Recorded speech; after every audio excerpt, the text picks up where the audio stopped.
Welcome to Unapologetically Sensitive, where you can learn, relate, laugh, and maybe even live a bolder, brighter life. I'm your host, Patricia Young, licensed clinical social worker. This is a weekly podcast where we explore the strengths we have because of our sensitivity and some of the challenges it poses as well. The information in this podcast is not a substitute for help from a licensed mental health professional. Hey there, and happy holidays. If you celebrate Hanukkah, winter solstice, Christmas, Kwanzaa, whatever it is that you celebrate, I'm wishing you happy holidays. This is bonus episode 30. I'm not releasing a regular weekly episode today on Tuesday, Christmas, because as an early Christmas present, I released the episode, I think it was 11 with Allison per year on Thursday, just as an early gift for you. But I had intended to release something for Christmas, and driving home today, I was listening to Matthew Morgan's podcast, Bread Over Stones, and he was talking about releasing an episode for Christmas, and I thought, holy moly, that's tomorrow. Like, I know it's tomorrow, but this is a place where my brain just doesn't make connections. So I have an hour and 15 minutes before I need to leave for 2 Christmas holiday parties. I haven't wrapped my husband's Christmas presents. I'm sitting here in my son's room, my room. We're sharing it. Gracie, the one-eyed wonder dog, is on my lap. So I'm just going to kind of do a little spontaneous talk for you, and hopefully it'll turn out. Hopefully my perfectionism will not keep me from releasing it, and I won't be up late trying to edit out everything, because I really spend a pretty good amount of time editing my episodes, and I just have too much to do today. One of the things that has come up for me this last week that I've become really aware of, I'm in a number of groups on social media with a number of therapists, and there were a number of posts about, do you put up holiday decorations? Do you put up a Christmas tree? There's some pretty heated discussions about it. And what I realized is I was born in Los Angeles, and I lived there until I was 12. And I came to San Diego in about 1975. In Los Angeles, I was sent to Hebrew school. I really wasn't into going to Hebrew school. I was more into going to the gas station across the street and buying candy before I went to Hebrew school. Although I was not a strong practicing Jew, we did celebrate Hanukkah and Christmas. My relatives are Jewish, and most of our friends were Jewish. Our relatives, of course, were all Jewish.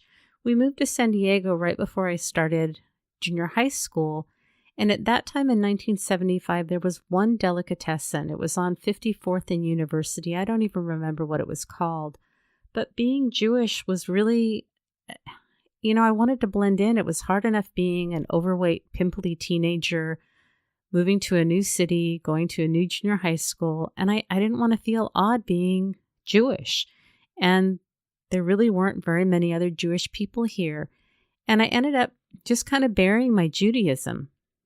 And it was easy to do because the dominant culture, at least when I moved here and the circles that I ran into, everybody was Christian. And it's very interesting because my husband and I knew each other for a number of years before we got married. And at one point, he learned I was Jewish, and he was really surprised. And I really think that desire to fit in, to belong, and it goes back to my conversation about the Facebook groups, that I think that what happens is when we don't acknowledge Hanukkah, Kwanzaa, winter solstice, I'm sure there's a ton of other things that I'm just not even aware of. The message that we give is, those aren't important. Your religion, your spirituality, your beliefs are not important. This happens, we could do 12 episodes on all of the underrepresented groups in the world that are really marginalized. But there is power when we acknowledge other people, races, religions, cultures, all of that. And so in this specific instance, nobody was talking about being Jewish, and I just wanted to be like everybody else. And so, like I said, my husband, before we got married, didn't even realize that I was Jewish. My point in talking about this, I think it's just really important to be mindful of trying to be inclusive and respectful when we're in the dominant culture, the dominant race, This is what we expect, and we think everybody is like us. But when you are in any kind of marginalized group, and I know I'm going to get myself in trouble when I start naming things because I'm going to leave out a whole bunch of stuff. But, whether you have a disability or you're a woman or you're in the LGBTQ plus population, if you're from a different culture, a different nationality, you speak a different language. I mean, there are so many different marginalized groups, and please forgive me for, only naming a handful of them.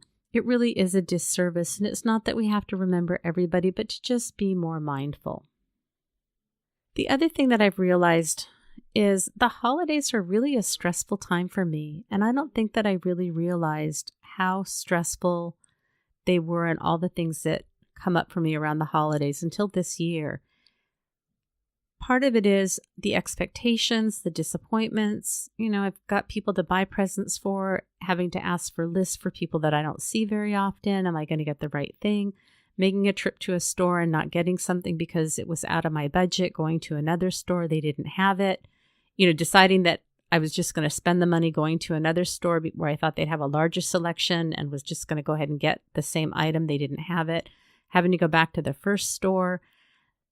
If you're spending money on families or nieces and nephews or siblings, making sure you're buying the same amount of things for people. I tend to like to be very organized and prepared. Before I had kids, it was pretty anal retentive, and I kind of liked it.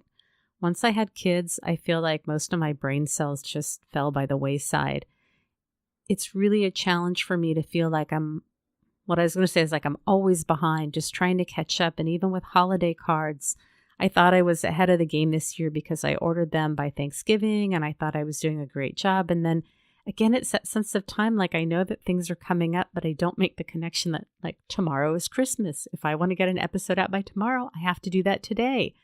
Same thing happened with the Christmas cards. And even though I got them out, I still had that sense of being behind. So fears around, feeling inadequate because I'm not prepared, wanting to get the perfect gift for people. Also for me, having a budget in mind and really needing to honor and respect that and not violate my own values. And if I have other people in my life that tend to be much more generous, and having to know that they're making that choice, and it's important for me to honor what my financial boundaries are. So it's really been a challenging season. My mom got a little bit more information, so we have a little bit of a better sense of what's going on with her, but she still had a number of medical appointments. And what I've really tried to focus on is, being in the moment, being in the process, focusing on the relationships, letting go of the expectations. But I can tell you that it's not been easy. And there are things about the holiday season that I absolutely love. Do I feel like I've really been in the moment and embracing it? Not so much. My husband pulled out all of the Christmas decorations. He put up the tree. He put out all the decorations. There was a time years ago that I loved doing that, to put on holiday music and to look at each ornament and each decoration and to think about what it meant. And I wanted the decorations a certain way. And this year there was so much going on and I felt so overwhelmed that I just couldn't do it. And it wasn't until I really want to get some money from Marco Polo, the app, because I talk about it so much. But it wasn't until I was poloing a friend saying, I don't even want to say anything to my husband because I'm sure he hates me because he's having to do everything. I know that's an extreme statement. My thinking is extreme. I get that.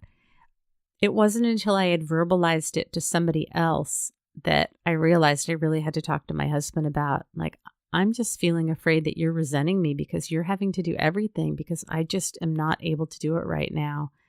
We had a really good conversation. And the truth is, I do participate, and I had been. I'd ordered the Christmas cards. I wrote the holiday letter. I wrote up the list, and he did part of it. And then I ended up picking up and doing a pretty large amount of it. But again, it's that narrative, that story that we get in our head about how we feel like we're falling short on what we're not doing. And I think that's part of what can be challenging around the holidays, is these expectations that may be from childhood or how we think things are supposed to look. And you know what? Part of being alive is it's messy. It's complicated. And I love what Justine Folker talked about in, I think it was episode 10, that we can have both. I can love Christmas and it can be stressful. I can enjoy parts of the holidays and it can be overwhelming. So being able to embrace both of those. And as I've shared through all of the bonus episodes, even though things have been very stressful, I've had more support than I've had probably in my life. I've been able to show up and really feel my feelings, talk about what's going on, get support. Does it mean that it makes things happy and blissful? No. But sometimes it's just how life is, and that's okay. And that was another thing that Justine talked about that really impacted me. When I do interviews, I usually end them and do the intro right afterwards. And then it's often a couple weeks before I go back and edit the episodes. And then when I edit them and I re-listen to them, I get all these little nuggets and I'm tempted to redo the intro, but I'm trying to keep things simple. But when I went to edit the interview that we did together, one of the things that I love that she talked about is self-care can be something as simple as listening to a song on the radio. It can be while you're in the bathroom on the toilet, you can take time to breathe deeply. And I think that we often think of self-care as things like getting a massage or getting a manicure, or going to the spa or going out to lunch. Those are things that are important. Self-care can also mean saying no. It can mean getting clear on how much time and energy we have and really focusing on the things that are meaningful to us and setting limits with other people. But what I loved about this talk with Justine was self-care can be a quick phone call. It can be a text. It really helped me to refocus in this time that felt like consistently, it was just very, very, very stressful, that I really did have a lot of self-care in there. I had lots of connections with my support system. I had time to listen to podcasts that filled me up. I listened to a little bit of music. I took time to deep breathe all the time. So there was so much more self-care in there than I'd really realized. And I just kept thinking that I wasn't taking care of myself. I've been saying for months, like, my self-care just sucks because I wasn't exercising consistently and I wasn't making the healthiest of food choices. And there were periods in there where I did those things. It just didn't look like the way that I want it to. And that's where I think it's so important for us, especially as highly sensitive people, to focus on the things that we are doing. With highly sensitive people, we tend to do really well when we're around positive situations and there's a lot of positivity going on. We don't do as well when there's a lot of negativity and negative situations going on. But I think that we can also get a little stuck in our heads when we struggle. I think that when we get depleted and overwhelmed, kind of the space that I've been in with having tremendous demands on me for an extended amount of time without really getting too much of a break, it was so much easier to focus on all the things that felt like they weren't going right instead of saying, hey, I did go for a walk today. Hey, I did have a meal that really nourished my body today. Hey, I had time to listen to a podcast. I've been getting great support.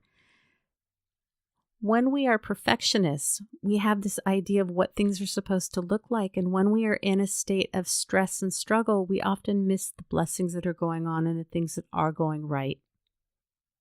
So I'm looking at the time. In an hour, I have to leave the house for 2 parties. I still haven't wrapped my husband's gifts. I need to finish getting this podcast episode out. I want to give you a little bit of a brief update about what's going on. I think I told you Daniel's foot is fine. Last night, we put Josh in the garage, which we were referring to as the North Wing.